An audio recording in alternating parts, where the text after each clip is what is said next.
Միջազգային առևտրային հարաբերությունների աճող լարվածությունն ու աշխարհաքաղաքական խնդիրները իրենց տնտեսական հետևանքներն են ունեցել Հայաստանի ու մեր գործընկեր երկրների վրա։ Հայաստանի Հանրապետության կենտրոնական բանկը հավանական է համարում, որ առաջատար երկրները դեռևս կպահպանեն դրամավարկային խիստ քաղաքականությունը, ուստի Հայաստանի տնտեսության վրա արտաքին թույլ ազդեցություններ նկատելի կլինեն։ Հաշվի առնելով աշխարհաքաղաքական ու դրամավարկային նման պայմանները, գլխավոր դրամատունը որոշել է անփոփոխ թողնել վերաֆինանսավորման տոկոսադրույքը, այն սահմանելով 6.75%։ Կախված հետագա զարգացումներից որոշումները կլինեն adekvat, կարևորը գնաճը պահպանվի 3%-ի սահմաններում։ Մարտի 5-ին Հայաստանի Հանրապետությունը միջազգային կապիտալի շուկայում հաջողությամբ տեղաբաշխեց $750 միլիոն ծավալով 10 տարի մանրաժամկետով եվրապարտատոմսեր 7.1% եկամտաբերությամբ։ Կենտրոնական բանկի նախագահից հետաքրքրվում են, պարզ ասած, նման տոկոսադրույքը լավ է թե վատ։ Բնականաբար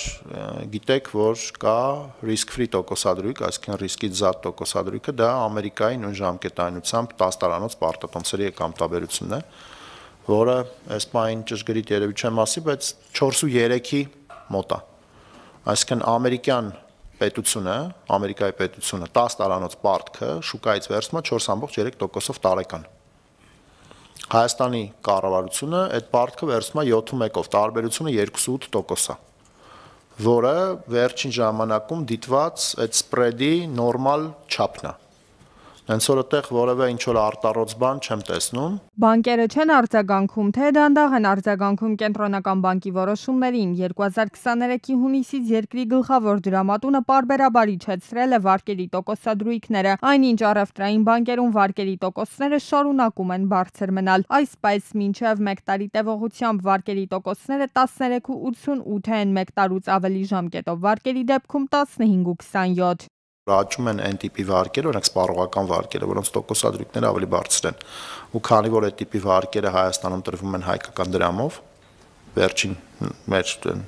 օրենսդրական փոփոխությունների արդյունքում բնականաբար միջին կշռված տոկոսադրույքը գնում է վերևի ուղղությամբ։ Ստացվում է, վարկերի դեպքում պահանջարկն է ձևավորում առաջարկ, այնպես որ կենտրոնական բանկի նախագահը հնարավոր է համարում, որ վարկերի տոկոսադրույքները կնվազեն, բայց միայն այն դեպքում, եթե քաղաքացիների եկամուտն էլ նվազի ու վարկ վերցնելու, հետագայում էլ այն մարելու հնարավորություն չունենան։ Մարտին Գալստյանը սակայն նման սցենարը ցանկալի չի համարում։ Միացյալ Նահանգները Ռուսաստանի Դաշնություն վերսկսված բանակցությունների ֆոնին ռուբլին բարելավում է իր դիրքը, փոխարժեքը բարձրացել է, փոխարենը դոլարն է անկում գրանցել, շուկայում ռուբլու եւ դոլարի զարգացման ուղեգիծը դեռևս անորոշ է։ Շատ բաներ կախված են նրանից, թե ինչ որոշումներ կկայացնի էքսցենտրիկ Թրամփը օվկիանոսից այն կողմ։